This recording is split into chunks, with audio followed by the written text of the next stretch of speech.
well, they do business with us. Ah, Yeah, well, I was very Wow. upset about that.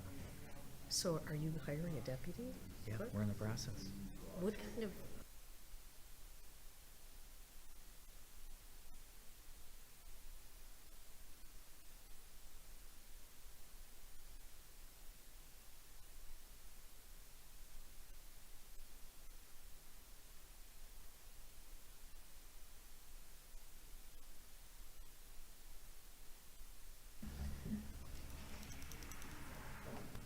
It is 7 p.m., and this meeting is called to order.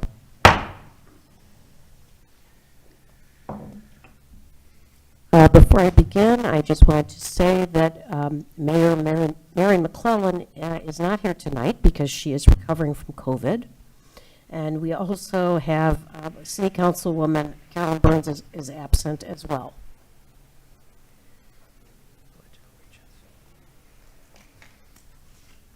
Stand up for the pledge.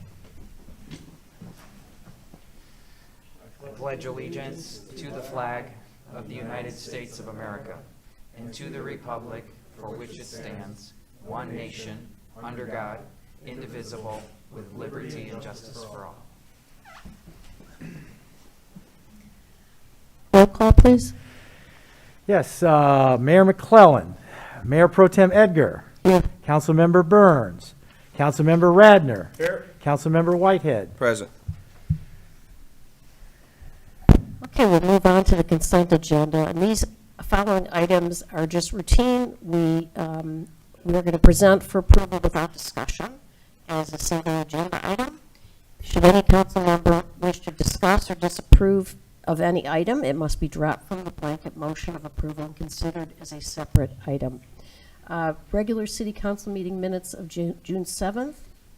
Request to approve payment application number 1 for the 9 Mile Linear Park Landscape Project to Santoro Service LLC of Chesterfield in the amount of $49,661.18. Arts and Cultural Diversity Commission meeting minutes of May 12th. Licenses new and renewals submitted for June 20th. Do I have a motion to approve? So moved. So I guess I have to second it. You do. I'm going to be busy tonight. Pay attention. Are there any elected officials who'd like to speak? Wait. We need a vote. Oh, we need to vote, okay. Let's vote on that. Mayor Pro Tem Edgar, Yes. Councilmember Radner, Yes. and Councilmember Whitehead. Yes. Okay, now, are there any visiting elected officials who'd like to speak? None. Okay. We'll move on to special recognition and presentations. I'm going to turn this over to City Manager Tungate. Thank you, Mayor Pro Tem, members of council, members of the public. I have the honor and privilege tonight of handling 7A, and 7A is our special retirement recognition for Kevin Yee. For many of you who don't know this, Kevin Yee is retiring against our will. Kevin, and I want to read a special recognition plaque that we've prepared that has been signed by myself and the members of council, the mayor, council, and administration of the city of Oak Park, Michigan, in testament and tribute to his distinguished public service and lasting contributions to the city of Oak Park and its residents, wish to express their sincere appreciation to Assistant City Manager, Director of Public Works, City Engineer, Kevin Yee. You have served as a pillar of integrity in this organization and have helped set the city's high standard of excellence. You have served as a source for guidance, support, and leadership for your colleagues, and it is those qualities that will leave a lasting imprint on the city of Oak Park. You also exemplify what it is to be a public servant through your commitment to continually seeking to improve residents' quality of life through streamlined, efficient, and innovative approaches to services and programs. Your dedicated spirit, wealth of knowledge, and overall dedication to the city of Oak Park will be sorely missed. And here, Kevin Yee.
Come here. Megan? I wish I would have waited.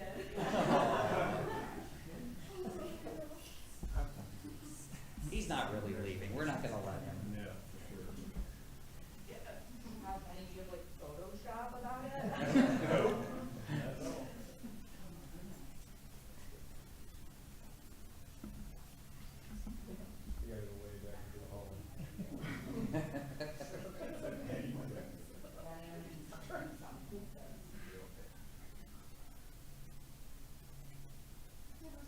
Yeah, wait a minute. Steve, fire truck has to bring it back here. Get in here.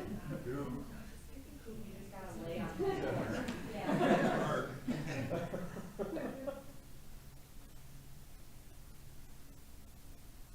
All right, I still got everybody here. Good smiles. Hold it. All right, we take one more. Hold it. All right, here we go. Good smiles.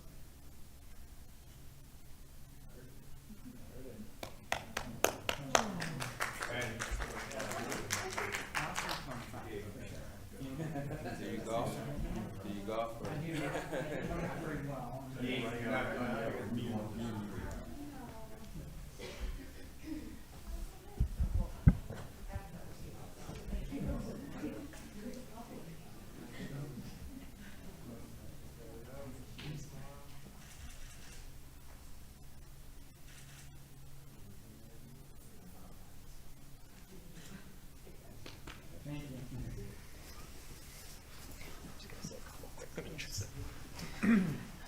So Kevin, unfortunately, I'm not done yet. I want to also, just as a brief aside, Kevin started his career as the assistant city engineer. In 2001, he was promoted to be the city engineer. And in 2004, he was promoted to become the director of the Department of Public Works. And then lastly, in 2014, he was promoted to be the assistant city manager, the director of public works, as well as the city engineer, a man of many trades and many hats. And I have to say a couple of things that in my time here, in the last 10 years especially, that I have witnessed in Kevin's presence. And one of those is the very building that we're sitting in right now. Kevin managed this project. A lot of people don't know that. And he managed it so well that we saved our taxpayers, Kevin saved our taxpayers almost $1 million in building this new building. Kevin also spearheaded the LED street light transition, the sunflower planting, reshaping and redeveloping our city infrastructure. To this day, we still preside over some great advancements that have been made under his tutelage. Kevin absolutely is one of the most innovative go-getters that I have ever had the pleasure of working with. And Kevin, I'm going to miss you every single day. It's been an absolute joy and privilege to be able to work with you all these years. Thank you so much, honestly, thank you. And I'm not much of a speech giver, but I would be remiss if I did not thank you, City Manager Tungate, for the opportunities that you've given me here and all of City Council.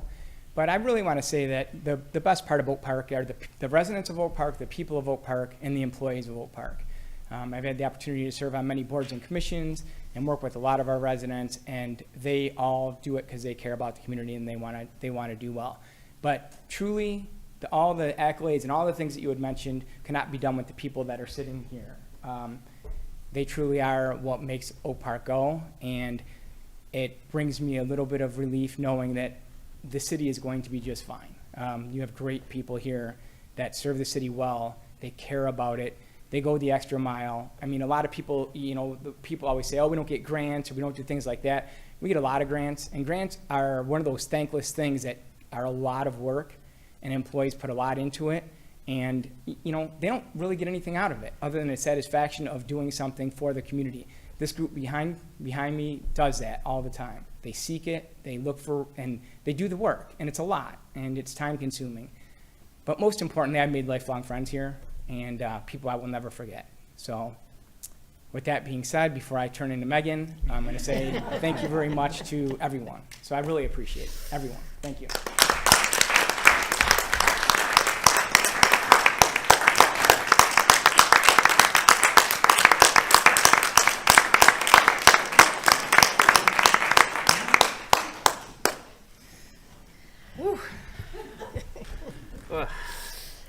Okay, thank you. Moving right along. Now, we get to talk to your replacement from the Department of Public Works about one of our favorite topics. We are going to now move to item 7B, GFL update presentation. Before we turn it over to our new Director of the Department of Public Works, Dave DeCoster, I would like to just give a brief statement about garbage pickup in our city. I know, first of all, that there's been many issues throughout the city. And a lot of people don't know that the city contracts with a waste hauler, GFL, and that contract is through SACRA. We share that contract with several cities nearby. And over the last several weeks, garbage, recycling, and compost has not been picked up on time for many residents. As soon as this pattern began, myself, our Director of Public Works, and other key staff met with SACRA and GFL officials to address the situation and find resolution. That said, we've determined and agreed upon that service levels will increase throughout our city, with garbage pickup occurring 5 days a week throughout the city. We believe, and GFL believes, and SACRA believes, that this will allow for dedicated staff to service Oak Park in smaller, bite-sized areas, making the routes more manageable. While this new schedule will be a change of habit for many, I am sincerely hoping that these new routes will allow for more reliable and timelier pickup. We expect to go to the 5-day-a-week pickup schedule beginning on Monday, July 18th. We are going to bombard our residents with information in the days to come, and some of that information will include, and I know Benny tells me I'm not supposed to do this, but this new map. Dave will be talking about this in more detail in just a moment. We also have copies of it back at the table in the front. We appreciate your patience, and we're looking forward to implementing this solution that we think will provide our residents with the service that they very much deserve. With that, Director DeCoster, if you could go through your presentation. Absolutely, thank you. Well, thank you for inviting me tonight to kind of give this update. I know it's been a long time coming. So what is going on? Like City Manager Tungate mentioned, we are not receiving the service we're used to and that we expect from GFL currently.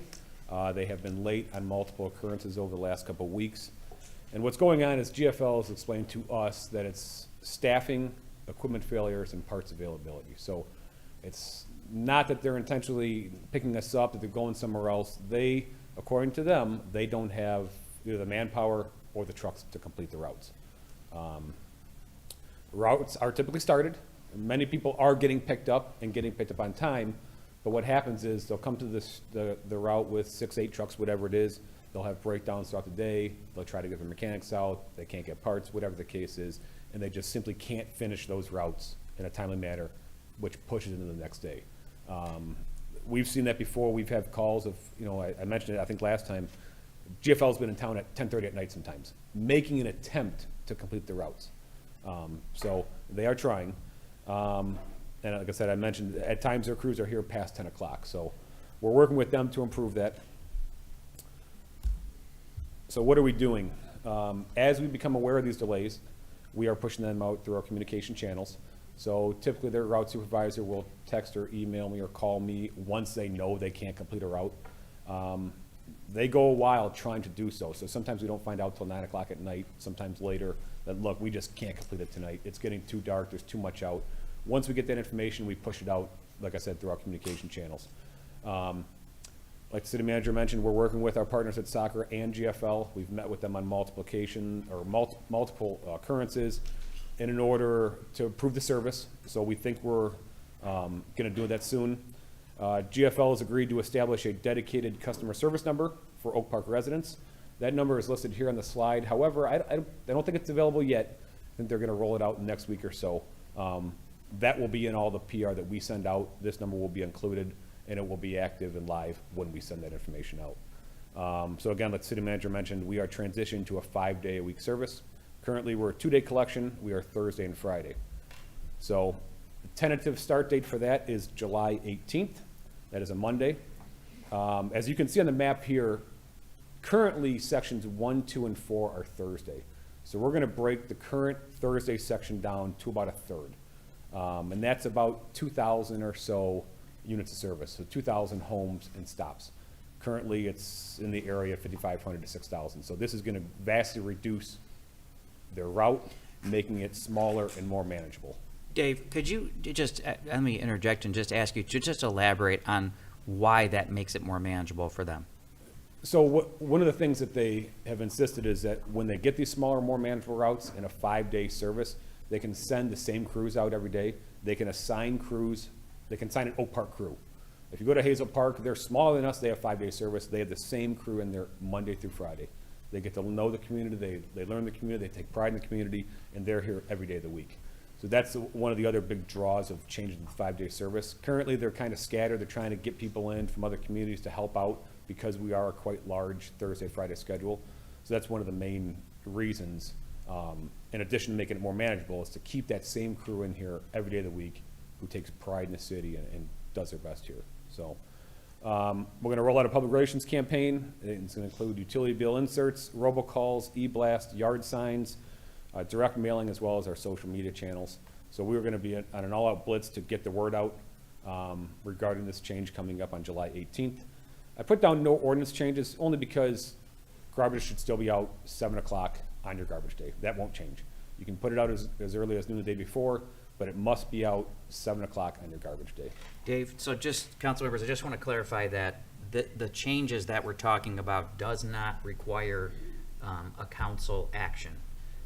However, you know, of course, we're looking for your input as well, but it does not actually require a council formal vote or action to do so. I just have a question. So equipment breakdown, equipment failure has been a factor in the problem we've had with pickup. How are they going to solve that problem? Well, they insist that because they don't have to send as many trucks here, because we're a large Thursday, Friday section, they can send much fewer trucks to Oak Park because they're smaller and more manageable. They don't need as many pieces of equipment in town. So, and I don't claim to know their numbers, but instead of maybe 6 trash trucks, it may only be 2 or 3 because the area is so much smaller. So if a breakdown occurs, they may have a backup that they can bring in.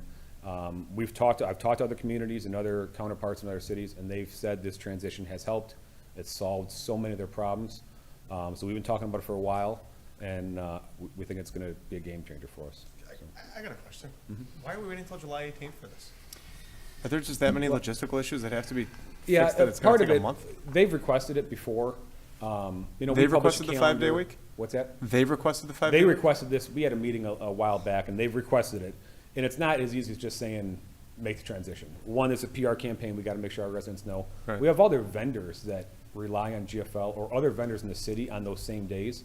And if we're not going to switch the entire thing, and I referenced the chipper truck, so our chipper truck is a separate company. And if they can't go 5 days, it would be hard to tell our residents, hey, your trash pickup's Monday, but the chipper truck comes by Friday. So we had to work out some contract negotiations with them through SACRA. That all came through. And then, like I said, the main thing now is the PR that we want to get out. We want to make sure our residents are aware of the situation. And to be honest, you know, it takes a little bit on them to get geared up as well. So we've got about a 4-week window to work with here. So if we've discussed this, if you add in, July 4th, holiday, other things, obviously, by the time we properly communicate it, Fair point. so we're talking about August 1st as the appropriate date to recommend this. So we did in fact move it up from that point by a few weeks, so.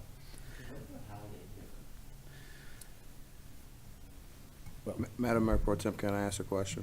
Yes. In regards to communication, is GFL going to help with us getting the PR out for this? Yeah. So one of the things we brought up at our last meeting was GFL will be providing funds to pay for all of our public relations. So they will be picking up that cost because this does directly benefit them, and they realize that. So they are working with us on that, so they will be picking up the cost for the mailer, for the yard signs and things like that. Yes, we did bring that up. Can I ask for one more thing, please? Whenever it is that I saw you had a map up there. Any chance you can either email that to us or some way so that we can save it to our phones, computers, and then put it all over our own personal social medias? Because Sure. we all have people that we're talking to and want to let them know when this is going to start and exactly what day they're going to be. Absolutely. Yeah, we are going to start our communications here probably this week. But we will definitely get you a map of the areas and a breakdown if you need it. Thank you, appreciate all I know this. Courtney is all over it, so we start immediately after tonight. We're gonna begin communicating, so. Awesome. And I Thank would you all like so much. to thank, the vast majority of our residents have been understanding. We do get a lot of calls, but the vast majority understand that, yes, while it's an inconvenience, it is typically a one-day delay. Again, it's not, their service is not satisfactory up to what we expect, but for the most part, they're picking people up. So we thank people for their patience, thank them for understanding, and we're working through it, and we hope, and with, July 18th, we're gonna see some major service changes. Are we going to revisit this if it's not working out? Maybe in 3 months and see how they're doing and come up with some alternative ideas if GFL is just not cutting it? Yes, we already have a meeting penciled in. We don't have a date yet, but we're meeting before Labor Day to meet, reconvene, and talk about the changes, talk about what we can improve, what's not working. But yes, we already have a date scheduled for that. Okay, good. I think this is, I'm hoping this solves the problem, because Oak Park is known for its excellent services, public services, and we want to maintain that reputation. Yeah, Any other great work. questions, or? No, just very appreciative, Thank you. because this has not been working at all. But we're very appreciative, so thank you for all your hard work. I know this has not been fun for you. Thank you, Dave. Thank you. Okay, we'll move on to special, You should have made Kevin do that. we'll move on to special licenses. We're just going to, I'm just going to read the request for special event licenses. We've got one and a waiver of fee request submitted by Julie Miller, 24221 Rensselaer, for a Rensselaer block party on July 16th, 2022. I'll make the motion. Second. I have a question. We need majority vote, right? So we need 2 votes, not 3. Yes. Okay, all right, just making sure. Right. So one of us could vote against this, or abstain. I'm not talking about this one. Okay, all right. So do we have a motion? Yeah, we have a motion in a Okay. second. And a second? Yes. Councilman Whitehead, okay. We've got a request for a special event license and waiver of fees submitted by. We just need a vote. Oh, we did, okay, sorry about that. Can we vote on that? Just a Voice. voice vote. All those in favor? Aye. Aye. Aye. We've got 10B, this is a request from Councilman Solomon Radner for a special event license for a block party on Radcliffe Place So to moved. be held July 10th. I'll second. All in favor? Aye. I'm gonna abstain, Okay. just to keep our Ts crossed and our Is dotted. A third request for a special event license by Janelle Smith of Troy Street for graduation gathering to be held June 25th. This is 8611 Troy Street. I'll make the motion. I'll second. All in favor? I have a question, I'm sorry. Go ahead, please, Councilman Whitehead. On page 2 of this application, it says, are you requesting to have a parade? It says no, but then the following question where it says, where will the parade participants be walking? It says streets, and then will the parade require streets to be blocked off? It says yes. So I just wanted to make sure I was clear on, I'm assuming there's no parade, right? There's no parade. There's no parade. So those just were errors on the applicant? Okay. Okay, all in favor? Aye. Aye. Okay, we've got a request for a special event license submitted by Uniquely Handcrafts LLC at 21700 Greenfield Road for an outside local business networking and marketing event on July 3rd. I'll make the motion. Second. All in favor? Aye. Aye. And we have a second special event license by the same store for an outside local business networking and marketing event to be held August 28th. Make the motion. Second. All in favor? Aye. Okay, that concludes special licenses. Next, we've got an accounting report. This is 11A. It's approval of payment for invoices submitted by Garen Lukow Miller for legal services in the total amount of $14,523.64. Do we have a motion? I'll make the motion. Second. We need a vote? Yes. Mayor Pro Tem Edgar, Yes. Councilmember Radner, Yes. Councilmember Whitehead. Yes. Okay, motion passes. Okay, so we have the second reading tonight of an ordinance to amend our utility bill ordinance. And actually, we have two. We've got the second, is also a second reading and adoption of an ordinance to amend Article 2, zoning districts, and Article 2, approval procedures. I'll make the motion. Second. What are we doing with this? This goes along with the budget. So this is just Oh, the- these are the, okay. just okay. the updated rates. Got it. Yes. All right. And we are now, these are now utility bills, not water bills. Right, Correct. right. Okay, so do we have a motion to approve? We have the motion and the second, I believe. We do, Yes. okay. We need a vote, correct? Yes. Councilmember Radner, Yes.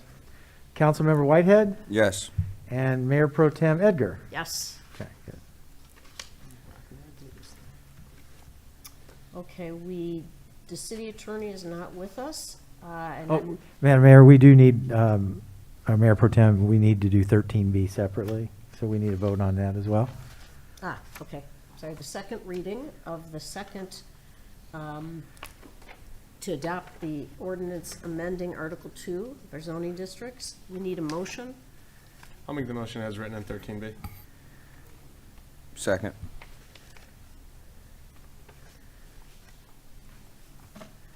And Councilmember Whitehead, Yes. Mayor Pro Tem Edgar, yes. and Councilmember Radner. Yes. Thank you. Okay, now I'm going to turn over the meeting to City Manager Tungate. Thank you, Mayor Pro Tem, members of council. 15A, I would like to request our Finance Director, Sandra Crawford, to join me at the podium, please. Good evening, Mayor Pro Tem, City Council members, City Manager Tungate. Before you, 15A is a resolution regarding the facsimile signatures at Fidelity Investment Incorporation for our retiree health care fund. And this mutual fund has a trustee on there that is retiring, and so we need to update the signatures for this account with the following staff that is listed before you, which would be authorizing, the resolution is asking to authorize City Manager Tungate, myself, and two other department staff, Stephen Lukasik, the Deputy Treasurer, and Jamin Winters, the Deputy Finance Director, to be added as trustees on the account. Do we need a motion for that? I will make that motion. Second. Do we have any questions about this? And Yeah, it's pretty straightforward. This is just adding signatures, right? These are, right, these are Okay. adding the trustees to be the signatures because we have to remove the Assistant City Manager who's retiring. We just not want to retire. Okay. That was Eric's idea. Okay. We need a We already vote. did that, okay. Okay, Mayor Pro Tem Edgar, yes. Councilmember Radner. Yes. Councilmember Whitehead. Yes. Okay, Finance Director Sandra Crawford, 15B, please. Thank you. The resolution before you, item 15B, is for the budget amendment of 2022-4, which is a budget amendment for the general fund, which is no change in fund balance, but just adjusting and increasing the various expenditure accounts so that we are ensuring that no department is over budgeted for the end of the fiscal year, so that we do not have any audit violations and that we're in compliance with the State Budget Act. There are special revenue funds which will be rolling over funds from the Public Improvement Fund to the new Recreation Parks and Rec Fund, And then we also have budget amendments for the library fund. Again, it has no effect on the library's fund balance as well. And that is all of the budget amendments that are before you tonight. Good job with the juggling act. Thank you. I'll make the motion. Second. The vote? Yes. Councilmember Radner? Yes. Councilmember Whitehead? Yes. And Mayor Pro Tem Edgar? Yes. Thank you. Thank you, Director Crawford. 15C, there he is. Public Safety Director Steve Cooper is here to talk about the novel. The novel that is the new fire truck. Absolutely. Thank you. Mayor Pro Tem and Council, good evening. I also had asked Lieutenant Tetler, who's our fire marshal, to join me to assist with any questions that council may have regarding the agenda item. Before you, I have an agenda item for emergency purchase of a fire truck.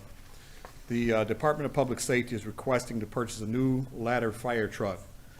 Current ladder truck number 544 is 15 years old and was manufactured by American LaFrance, which is no longer in business. Currently, it's extremely difficult to acquire parts for this truck. We have consistently experienced significant problems with the ladder and pump operations for this apparatus, as well as many other mechanical issues. With American LaFrance no longer in business, if this truck were to become involved in a significant accident, it would not be able to be repaired. Ladder truck 541 currently has 2,517 hours logged on the engine and pump operations, which is the equivalent of 151,031 miles. The ladder truck is used for rescue operation, and the lives of the community could literally depend on it. We have the telesquirt nozzle that is affixed to the tip of the ladder for extinguishing fires where officers cannot manually reach with hand lines, or areas where it's too dangerous to send our officers, such as residential or industrial rooftops, unstable structure, confined spaces, etc. The National Fire Protection Association, which is the NFPA, recommends that any truck 15 years or older not be used as a frontline truck, but used for a secondary response. We also have a second American LaFrance fire truck, which is engine 542. This truck is currently 14 years old. Although we have not experienced any significant mechanical issues with this truck, we face the same concern. If it were to become involved in a serious accident, the truck would not be able to be repaired. Our third fire truck is a 25-year-old Pierce, engine 544.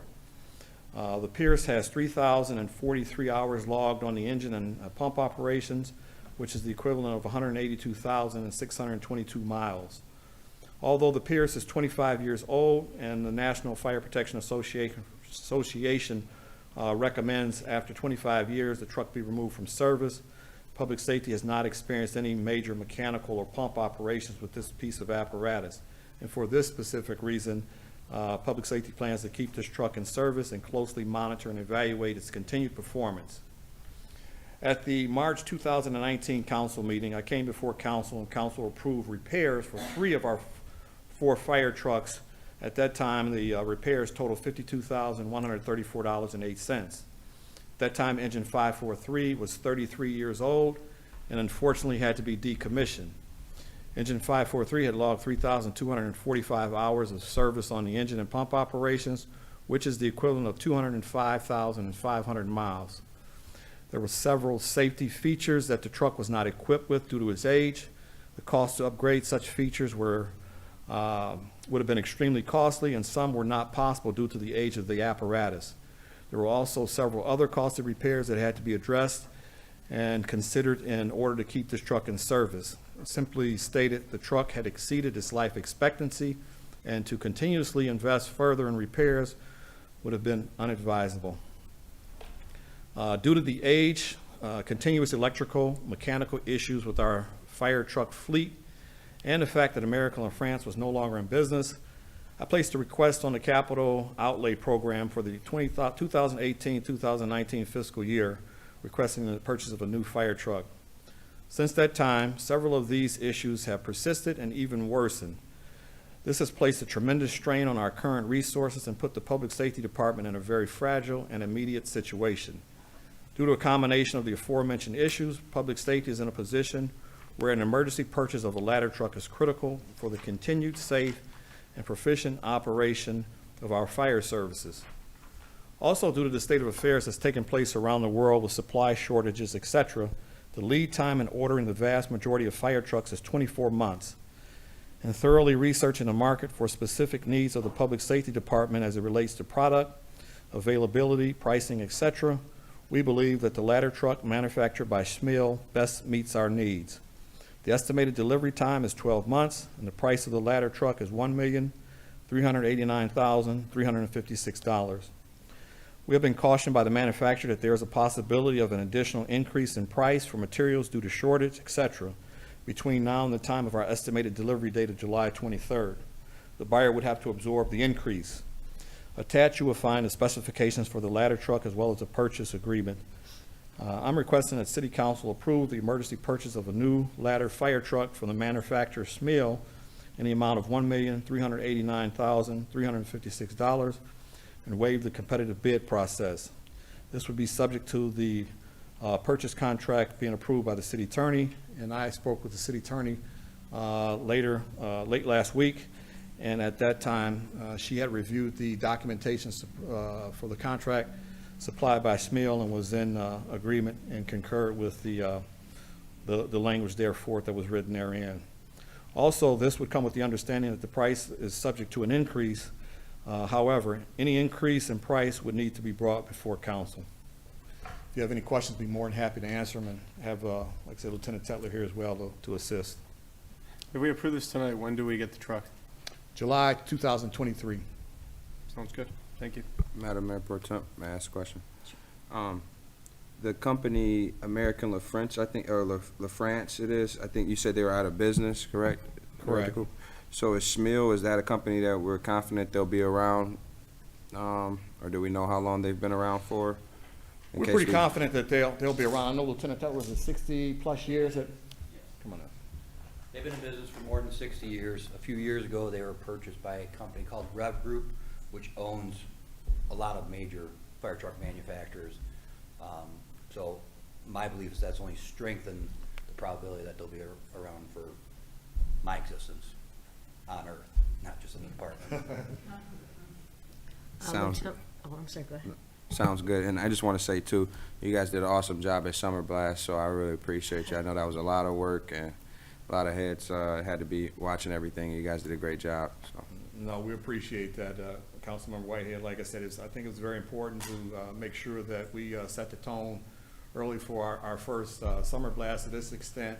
And I'm sure Lori and her team are looking forward to probably doing bigger and better things next year. We were happy to be there and mingling and getting a lot of community policing time in with the residents and with the community members, and everyone that I spoke with just raved about the event and thought it was a tremendous success. So it was our pleasure to be there, and thank you for the acknowledgement.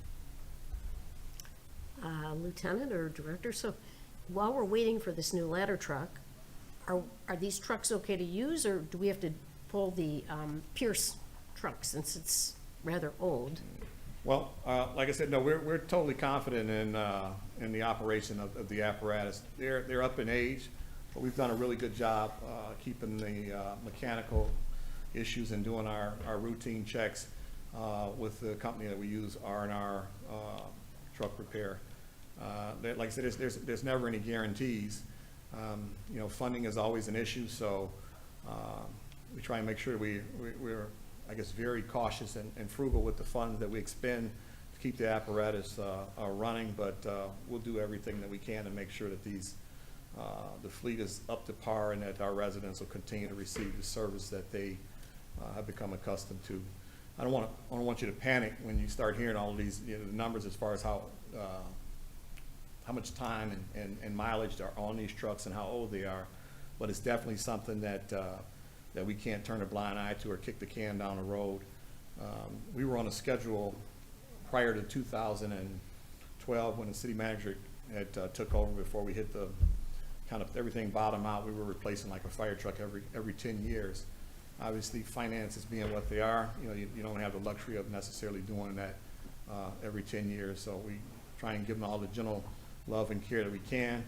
and just make sure that we're on top of the routine maintenance and the repairs that come up, we address them as they come up, so.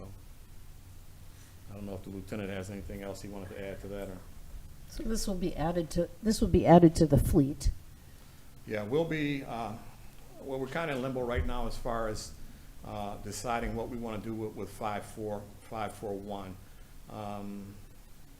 The amount of money that we're looking at as far as a trade-in for that truck is probably about 22 grand, which is not much when you're looking at our new truck that's coming in service is going to be like $1.4 million. We'll have to sit down and talk some more. We'll have to talk with the city manager to see what's our best course of action, whether it'll be to keep this truck in service and try and use it as a secondary response apparatus.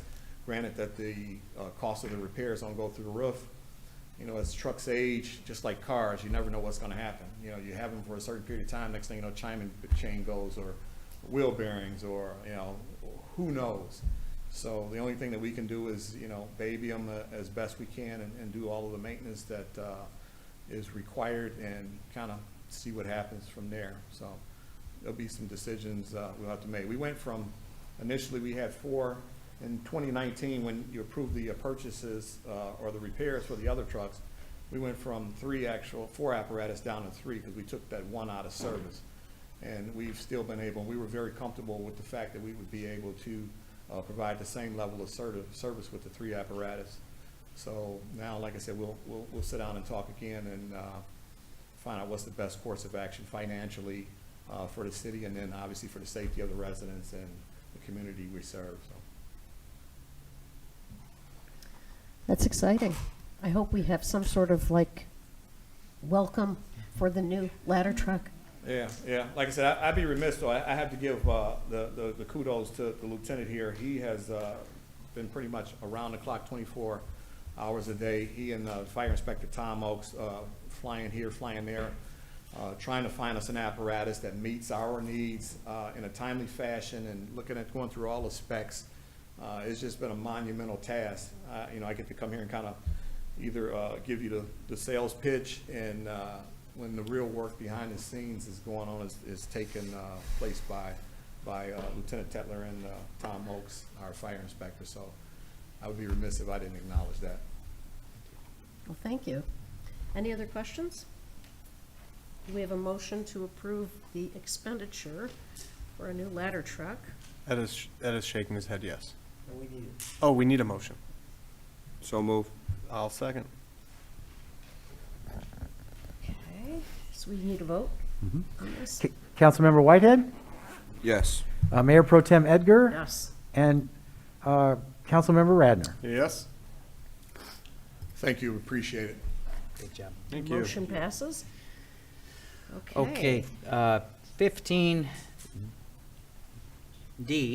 I'm going to have our Director of Public Works, Dave DeCoster, join me at the podium, and I know these are both public safety vehicles, correct? Correct. So I don't know if we want to, Yeah. okay, you got it.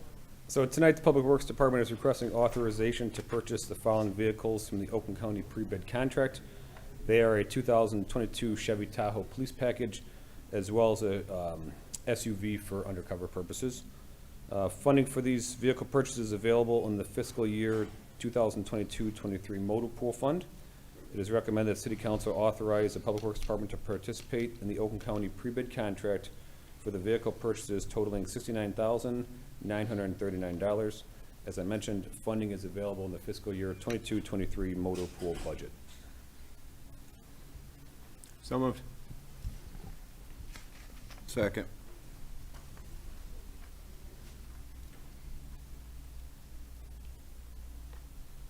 Are we ready to vote to authorize the Public Works Department to participate in the Oakland County pre-bid contract for these purchases in the amount of $69,939? Mayor Pro Tem Edgar, Yes. Councilmember Radner. Yes. Councilmember Whitehead. Yes. Thank you. Thank you, Director DeCoster. 15E, I would like to ask our city engineer, Kara GRISAMER, to join me at the podium, please. Good evening, Council, Mayor Pro Tem, City Manager.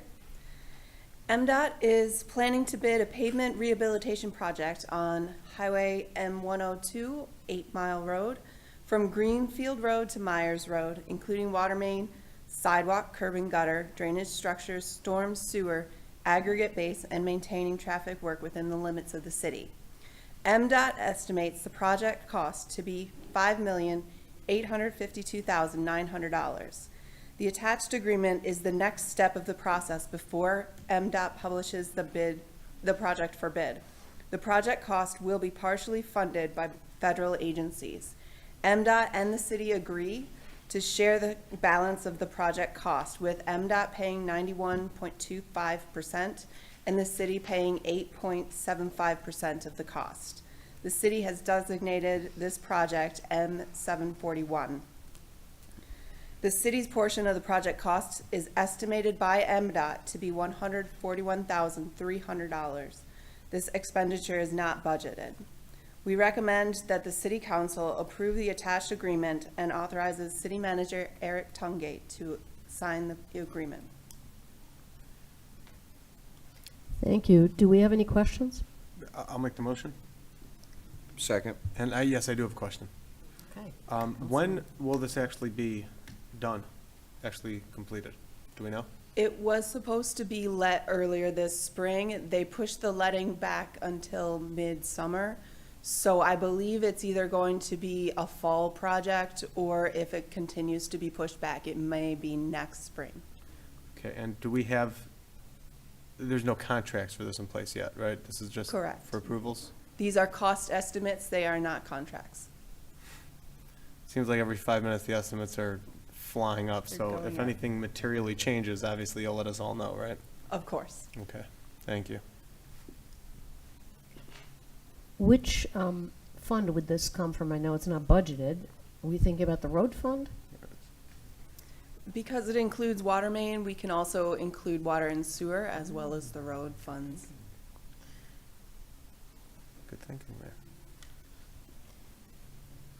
It's too bad MDOT just doesn't pay for the whole thing. They And are fix the taking darn more than roads. 90% of it, so So we don't really know when this is going to happen. I mean, within the year?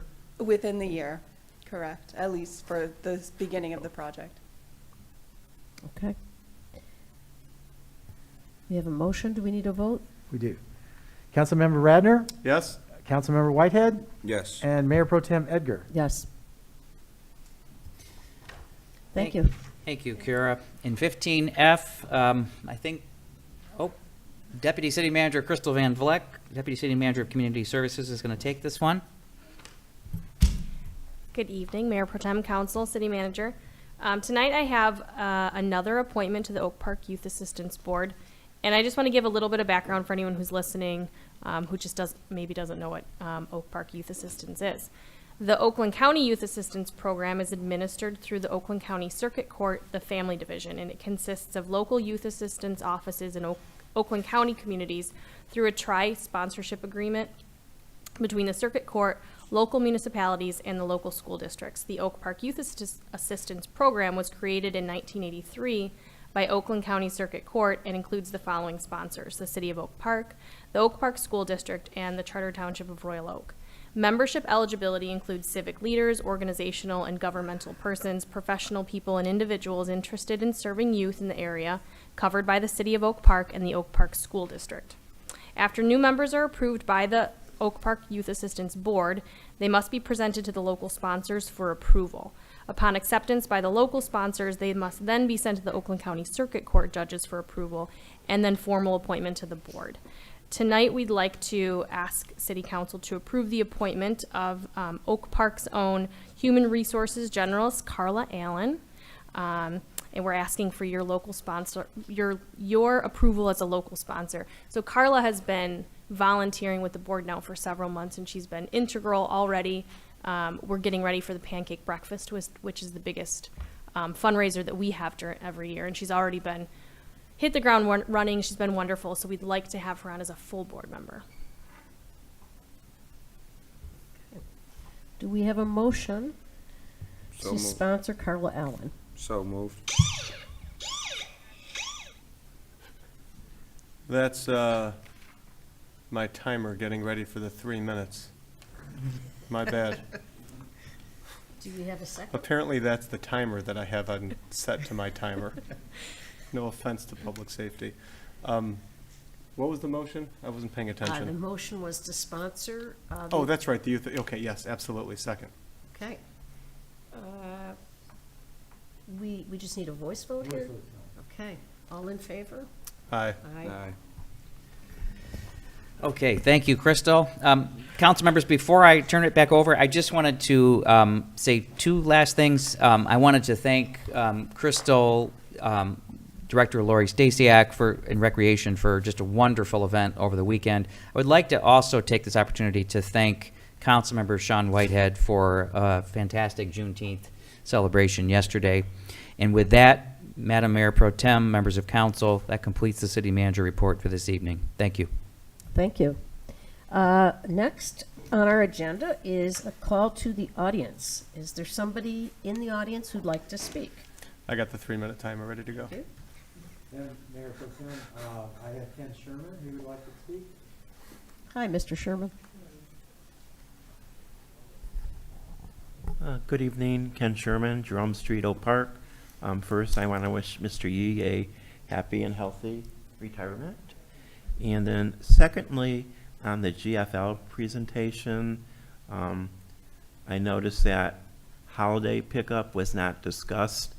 Does that mean that holidays that fall on a Friday will trash be picked up on Saturday? And holidays that fall on a Monday, does that mean that trash won't be picked up till Tuesday? So I would suggest that be covered in your PR campaign, because people will want to know, and I'm uncertain why it wasn't covered tonight, but just thought for food for thought. Thank you. Thank you. Good question. Anybody else? No? Okay. Next, call to the council. Councilman Radner. I don't have much to say, but I do want to bid a farewell to Kevin Yee. I know we did this already, but I didn't really say anything at that time. And I've actually known Kevin for a long time. I've known Kevin for, at this point, well over 10 years. And I've only been on council for 6.5, almost 7. When I first started getting busy with what was going on in the city and kind of paying attention, the first thing I did, like every good citizen, is I submitted a whole bunch of FOIA requests. And Kevin thankfully called me up and had me come into the office and asked me what exactly it was that I was looking for, because as written, it would have cost me literally thousands of dollars to get what I was asking for. After spending some time with me, we were able to figure out exactly what it was that I actually was asking for, and it didn't cost me thousands of dollars. So I really do appreciate that. Over the years, I've gotten to know Kevin quite well. We've obviously worked here in the city together. We've skated a lot together. He's a pretty decent hockey player, a lot better than Rob over there, for example. Hopefully he'll continue coming and joining our skates. And don't be a stranger. It's been nice working with you. Enjoy your retirement. Nothing else. Thank you. Councilman Whitehead? Thank you. I want to second Councilman Solomon's sentiments for Assistant City Manager Yee. As soon as I came on, it was new. You helped answer all the questions that I had, and I just really appreciate you, and I hope you have a happy and great retirement, well-deserved. I'm happy to see that the city is actively being proactive in regards to the garbage situation. Not only has administration been getting calls, but us as council have been getting calls about it. We're all frustrated, so we really do think this 5-day switch is going to help a lot. And then on a positive note, Juneteenth and Summer Blast was just amazing. I mean, to me, it was one of the best events I've seen in all of Oakland County over the past couple of years that I've seen. I mean, Summer Blast, I can't believe how amazing the carnival went. All the people just out smiling, laughing. It just was a good time. I was just super, super Oak Park proud. So with that, I'll pass the rest of my time. Okay, thank everybody, members of the public, for coming in tonight, and those who've tuned in to our channel. I also just wanted to commend both the Juneteenth committee and Councilman Whitehead for a really great event yesterday. It went beautifully. The setup was great. I know that Lori Stasiak, the rec director, and Marilee Rosamond, who works with her, were very pleased with the way it went. I think the company, Skirbeck, wants to bring more rides next year. There's certainly room for them. It was a successful event by any measure. So I really enjoyed the whole thing. Music was great. So thank you all who came out and who planned this. And next year will be even better. And I just wanted to mention that we did a ribbon cutting today for Forgotten Harvest on 8 Mile. They finally opened their facility. It's 77,000 square feet. It's on 10 acres. It's really an amazing building. We were taken through the refrigerated area, the freezer area, which was quite cold, even for today. And it's just so impressive. I mean, they distribute 55 million pounds of food a year. And they're talking about turning the former Forgotten Harvest on Greenfield into sort of a community assistance center where people can come and actually pick up food. They can shop for what they want. Maybe even a clinic in there, a health clinic. So they're talking about possible uses of that, which I think are very positive. Kirk Mays, who's the CEO of Forgotten Harvest, is just such a great person. A lot of heart. Anyway, so we were able to get a tour, and it's a fantastic addition. Another fantastic addition to the city. And thanks really go to Kim Maroney for all of her hard work in getting this done. It's changed the face of 8 Mile. There's room to go, of course, but there's almost no property left to develop that the city owns anyway. So I was just so pleased today. It's a wonderful use of property. We're helping people, and that's what we should be doing. So anyway, that's all I have. Thank you. And we'll close this meeting. Great job. Was it fast enough? Whatever it was, Mary went